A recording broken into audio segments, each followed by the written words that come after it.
திமுக ஆட்சிக்கு 13 அமாவாசை தான் இருக்குன்னு என்று சொல்லி கேலண்டரை கிழிச்சுக்கிட்டு இருக்கிற போல. அதான் இன்றைக்கு அவருடைய வேலை. இப்போ அவர் இருட்டில் உட்கார்ந்து அமாவாசை எண்ணிக்கிட்டு இருக்காரு. இருக்கட்டும், பரவாயில்ல. நாம் மக்களுக்கான நன்மைகளை எண்ணி திட்டங்களை செயல்படுத்துவோம். மக்களோட மகிழ்ச்சியை மட்டும் எண்ணி பார்ப்போம்.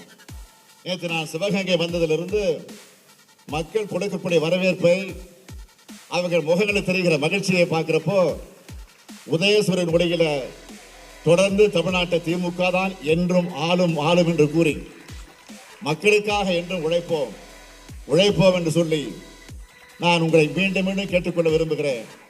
உங்களுக்காக, உங்களுடைய பிரச்சனைகளுக்காக, உங்களுடைய நன்மைகளுக்காக வீட்டிற்கு ஒவ்வொருவருக்கும், ஒவ்வொரு வீட்டிற்கும் திராவிட முன்னேற்ற கழகத்தின் அரசுடைய சாதனை சென்று கொண்டிருக்கிறது.